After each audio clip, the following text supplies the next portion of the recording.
प्यारे बच्चों, ये वाला क्वेश्चन को हम किस तरह सॉल्व करेंगे सबसे आसान तरीके में।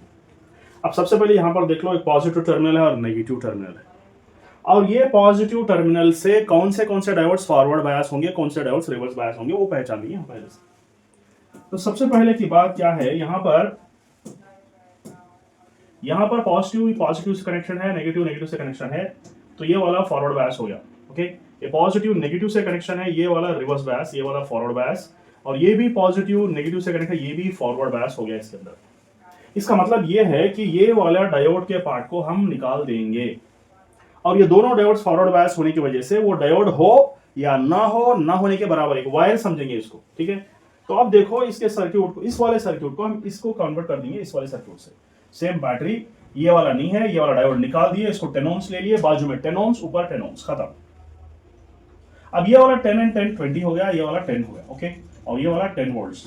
अब ये 10 10 20 और इसको पैरेलली कनेक्टेड है 10 से, तो 20 into 10 by 20 plus 10 हो गया answer, because R1 R2 by R1 plus R2, ये हो गया 200 डिवाइडेड बाई 30। ठीक है, दैट्स इट। ओके, तो अभी हमको रेसिस्टेंस तो आ गया, तो ये क्या हो गया, रेसिस्टेंस तो आ गया। अब हमको करंट होना है, current I is equal to V by R. Okay, तो वी क्या है यहाँ पर, वी हो गया 10,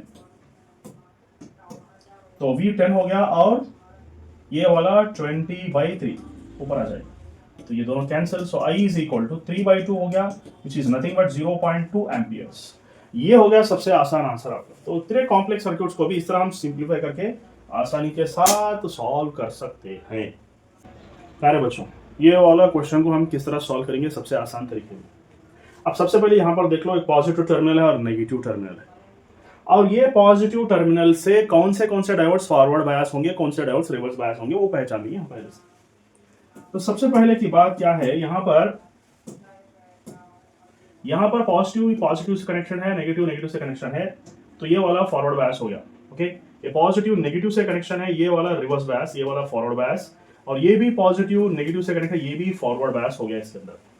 इसका मतलब ये है कि ये वाला डायोड के पार्ट को हम निकाल देंगे, और ये दोनों डायोड्स फॉरवर्ड बायस होने की वजह से वो डायोड हो या ना होने के बराबर एक वायर समझेंगे इसको। ठीक है, तो अब देखो इसके सर्क्यूट को, इस वाले सर्क्यूट को हम इसको कन्वर्ट कर देंगे इस वाले सर्क्यूट से। सेम बैटरी, ये वाला नहीं है, ये वाला डायोड निकाल दिए, इसको 10 ohms ले लिए, बाजू में 10 ohms, ऊपर 10 ohms, खत्म। अब ये वाला 10 and 10 20 हो गया, ये वाला 10 हो गया। ओके, और ये वाला 10 volts। अब ये 10 10 20 और इसको पैरेलली कनेक्टेड है 10 से, तो 20 into 10 by 20 plus 10 हो गया answer, because R1 R2 by R1 plus R2, ये हो गया 200 डिवाइडेड बाई 30। ठीक है, दैट्स इट। ओके, तो अभी हमको रेसिस्टेंस तो आ गया, तो ये क्या हो गया, रेसिस्टेंस तो आ गया। अब हमको करंट होना है, current I is equal to V by R. Okay, तो वी क्या है यहाँ पर, वी हो गया 10, तो वी 10 हो गया, और ये वाला 20/3 ऊपर आ जाएगा, तो ये दोनों cancel, so I is equal to 3/2 हो गया, which is nothing but 0.2 amperes. ये हो गया सबसे आसान आंसर आपका। तो इतने कॉम्प्लेक्स सर्क्यूट्स को भी इस तरह हम सिंप्लीफाई करके आसानी के साथ सॉल्व कर सकते हैं। आइए इस प्रॉब्लम को किस तरह हम आसानी के साथ सॉल्व कर सकते हैं। सबसे पहले देखो, बैटरी कनेक्शन है, पॉजिटिव टर्मिनल, जिस पॉजिटिव टर्मिनल ऑफ डायोड को कनेक्टेड है वो सब फॉरवर्ड बायस है, और जिस नेगेटिव टर्मिनल ऑफ डायोड को कनेक्टेड है वो सब रिवर्स बायस है। तो ये वाला पार्ट हम निकाल देंगे, क्योंकि ये डायोड काम नहीं करेगा रिवर्स बायस के अंदर। तो इसको अगर हम इमेजिन करेंगे कि सीन के अंदर है ही नहीं, तो फिर क्या होगा। अब ये डायोड हो या ना हो, इसको निकाल भी दो, कोई फर्क नहीं पड़ता, क्योंकि डायोड फॉरवर्ड बायस में है, तो एक लाइन की तरह, बस एक वायर की तरह है। ओके, तो बस इतना सा सर्क्यूट बच गया यहाँ पर 16। ओके, और ये वाला 16 और 16 पैरेलली कनेक्टेड है, तो फिर क्या होगा, पैरेलल है तो फिर 8 होगा आंसर। तो ये सारे सर्क्यूट का 8 आंसर होगा। ये 8 जो है 2 से सीरीज में है, 8 + 2 इज गोइंग टू बी 10, तो I is going to be V by R. V हो गया 10, पूरा रेसिस्टेंस हमको आ गया 10, तो आपका आंसर हो गया 1 एम्पियर। That's it. प्यारे बच्चों, इस तरह के प्रॉब्लम जो कि सेमीकंडक्टर्स का प्रॉब्लम है, सॉल्व करने का आसान तरीका क्या है हम देखेंगे यहाँ पर फास्टेस्ट पॉसिबल वे में। अब ये पॉजिटिव नेगेटिव टर्मिनल पे बैटरी है, पॉजिटिव अगर पॉजिटिव से कनेक्टेड है तो ये फॉरवर्ड बायस हो गया, ये भी फॉरवर्ड बायस हो गया, ये रिवर्स बायस हो गया, तो ये सर्क्यूट में से निकाल देंगे। ओके, तो ये वाले पार्ट को हम सर्क्यूट में से निकाल देंगे, ये है, ये नहीं है। Okay, we will remove this one. बस इतना सा सर्क्यूट है, इस सर्क्यूट को हम सिंप्लीफाइड वे में डाल देंगे। अब देखो डायोड्स अगर फॉरवर्ड बायस है तो समझो कि एक वायर है, बस डायोड है नहीं उधर, तो ये डायोड्स को भी निकाल देंगे हम। ओके, फॉरवर्ड बायस का डायोड हो या ना हो कोई फर्क नहीं पड़ने वाला। तो इस सर्किट को हम थोड़ा मॉडिफाई कर देंगे इस तरह।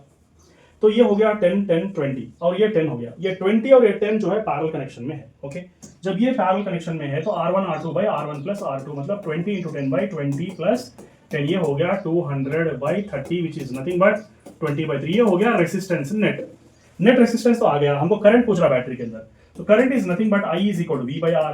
V का मतलब 10 और R कितना हो गया 20 by 3, 3 ऊपर आ जाएगा, ये दो खत्म, तो ये हो गया 3 by 2 which is nothing but 1.5 amperes आपका आंसर है। ओके, तो इसका आंसर क्या है 1.5 amperes. That's it my dear student, this is one important question, an intelligent question from the chapter called as semiconductors here. If you observe, there are two diodes here and it's asking us to find out what is the current I1 and I2. First thing is we have to decide whether the diodes are forward biased and or reverse biased. That is the thing here. It is understood that the positive is connected to positive of a battery and negative of a diode is connected to negative of a battery. So both the diodes are forward biased.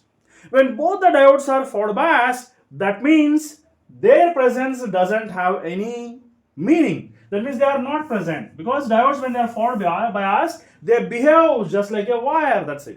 With this, it is understood that when current starts up to here, it comes here. When current comes here, it never tries to pass through 14 kilo ohms, which is very high resistance. The current will come and bypass through this path, because this is a short circuited. It bypass through this path. Okay, so current will never pass through 14 kilo ohms, because current is very intelligent. It never tries to pass through high resistance path. It tries to flow through the low resistance path, like short circuited path here. Okay, that means I1 is going to be 0 in this case, and I2 is nothing but only this resistance is considered. These two resistance are not considered because they are very high resistance, and current never flows through high resistance path. It will bypass and comes here. Okay, that means what is I2 here? I2 is nothing but V is 10 volts. Okay, so 10 divided by 2 kilo ohms, which is nothing but 5 milliamperes, is going to be your answer. That's it.